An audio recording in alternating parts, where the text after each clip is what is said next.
dan salam sejahtera buat yang menonton.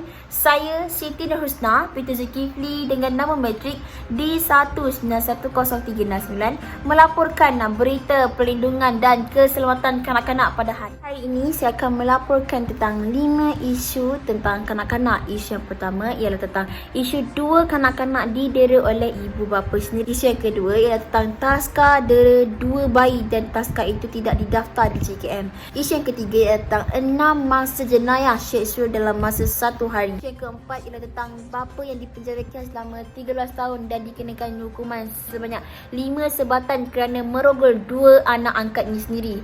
Isu yang terakhir ialah tentang kanak-kanak yang tertusuk pisau. Jadi jangan buang masa, mari kita ke isu yang pertama.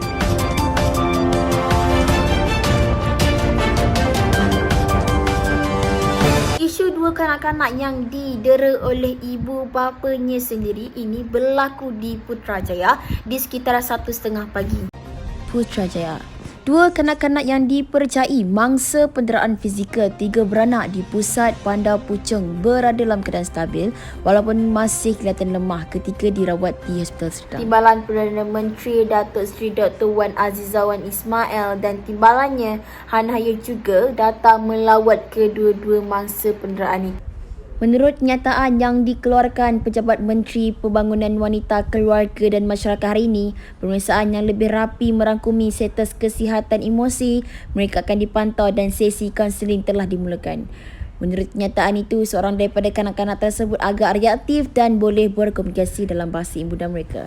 Mengikut Akta Kanak-Kanak 2001 berkaitan pemindaraan dan perlindungan kanak-kanak, dalam masa kanak-kanak dirawat sehingga pulih, perlindungan kanak-kanak akan menyiasat dengan teliti sama ada terdapat orang yang layak dan sesuai atau saudara mara yang mempunyai kemampuan untuk menjaga kanak-kanak tersebut. Ada berlakunya penderaan, kata Ketua Polis Daerah Gombak, terdapat kecederaan yang teruk yang dihadapi oleh mangsa keadaan. Dan juga ada juga kesan-kesan cala di badan, kepala. Berdasarkan Seksyen 31A Akta Kanak-Kanak Pindaan 2016, hukuman denda sebanyak RM50,000 bersama hukuman penjara selama 20 tahun telah diperuntukkan bagi kesalahan mendera, mengabaikan dan menganiaya kanak-kanak. Kementerian mengucapkan ribuan terima kasih atas keprihatinan orang ramai yang telah melaporkan kes ini dan memohon sebarang maklumat berkaitan dengan penderaan disalurkan kepada KWKM laluan tali kasih 1599 bagi tindakan selanjutnya. Kedua ialah tentang isu penderaan terhadap 2 bayi yang didera di taska dan taska tersebut tidak berdaftar dengan JKM. Kes ini berlaku di sekitar Putrajaya.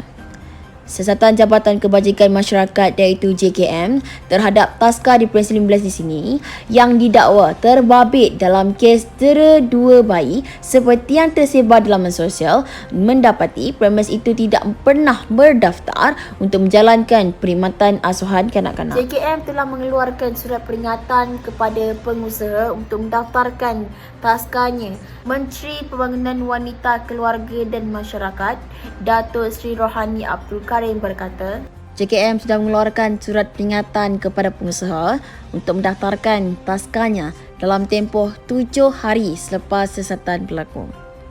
Sekiranya pengusaha gagal berbuat demikian dalam tempoh diberikan, taska berkenaan tidak dibenarkan beroperasi. Baru-baru ini, gambar 2 bayi tersebar menjadi tular di laman sosial Facebook di mana seorang diikat mulut dengan kain lampin manakala seorang lagi mempunyai kesan seperti lebam di muka dan di bahagian belakang badan.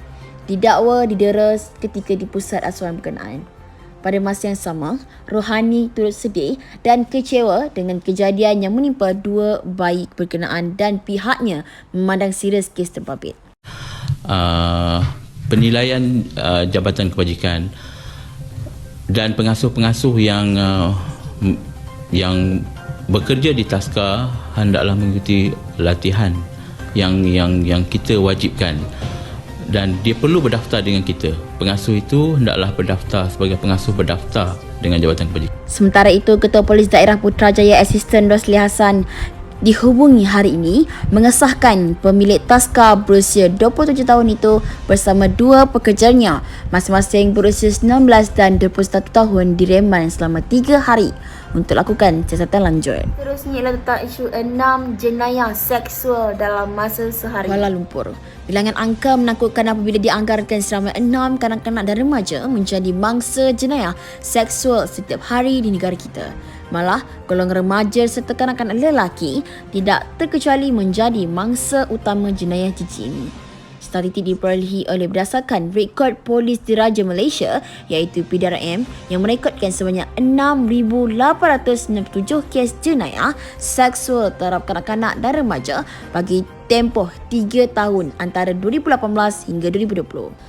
Ketua Penolong Pengarah Bahagian Siasatan Jenayah Seksual Wanita dan Kanak-kanak D11 Jabatan Siasatan Jenayah Bukit Aman Konsisten Komisar Siti Kamsiah Hassan berkata pihaknya menerima 2,100 kes jenayah seksual membabitkan kedua-dua golongan itu pada 2018 manakala 2,267 kes direkodkan pada 2019 dan 2,560 kes pada tahun lalu. Okey, secara umumnya, secara keseluruhannya pada tahun COVID-19 bermula pada 18 hari bulan 3 tahun 2020, secara puratanya jenayah menurun sebanyak 5%. Okey.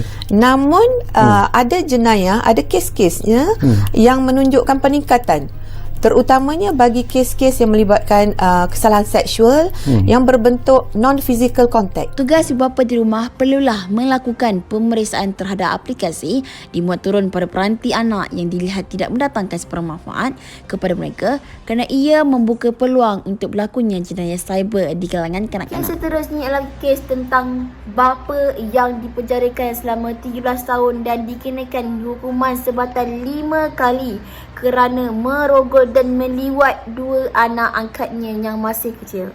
Kes ini berlaku di Kuala Terengganu. Seorang lelaki dijatuhkan hukuman selama 13 tahun dan dikenakan sebatan sebanyak 5 kali kerana merogol dan meliwat anak angkatnya. Hakim Mahkamah Seksyen Kuala Terengganu Noria Osman memutuskan bahawa lelaki yang berusia 26 tahun itu mengaku bersalah terhadap 2 pertuduhan yang dibacakan terhadapnya. Tuduhan yang pertama ialah dia merogol seorang kanak-kanak perempuan yang berusia 10 tahun di sebuah Kuala Nerus pada jam 12.30 malam 31 Ogos lalu. Selain itu, tertuduh juga didakwa melakukan amang seksual fizikal terhadap lelaki mangsa pertama itu yang berusia 8 tahun dengan meliwatnya di lokasi sama, kira-kira jam 2 petang 16 berikutan itu. Dia melakukan kesalahan mengikut Seksyen 3762E Kanun Keseksaan dan Seksyen 14D Akta Kesalahan Seksual Terhadap Kanak-kanak 2017 memperuntukkan hukuman penjara sehingga 20 tahun dan sebatan jika sabit kesalahan. Mahkamah kemudian menjatuhkan hukuman penjara 10 tahun dan 3 sebatan bagi pertuduhan merogol, manakala 3 tahun dan 2 sebatan bagi tuduhan meliwat. Tertuduh diarahkan berada dalam pengawasan polis selama setahun sebaik selesai menjalani hukuman penjara. Pendakwaan dikenali Timbalan Pendakwa Raya Zulafiah Mahmud manakala tertuduh tidak mewakili peguam. Ini ialah tentang isu kanak-kanak maut tersusuk pisau. Tragedi ini berlaku di Parit Buntar dan melibatkan seorang kanak-kanak berusia 2 tahun maut ditusuk pisau. Ini berlaku di dalam rumahnya iaitu di Kampung Teluk Piau Baru di Kuala Kurau. Mangsa yang dikenali sebagai Nur Kaisara Medina Sufian disahkan meninggal dunia di Hospital Parit Buntar. Ibu mangsa Ana Mazlan 27 tahun berkata kejadian berlaku sekitar jam 9.30 pagi apabila beliau sedang menidurkan bayinya yang berusia 4 bulan di ruang dapur rumahnya.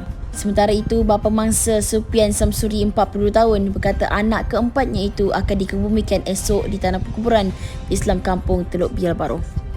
Sementara itu, Ketua Polis Daerah Kerian Superior Omar Bakhtiar Yaakob ketika dihubungi mengesahkan kejadian ini dalam siasatan. Setakat itu sahaja isu tentang kanak-kanak yang saya akan laporkan pada hari ini.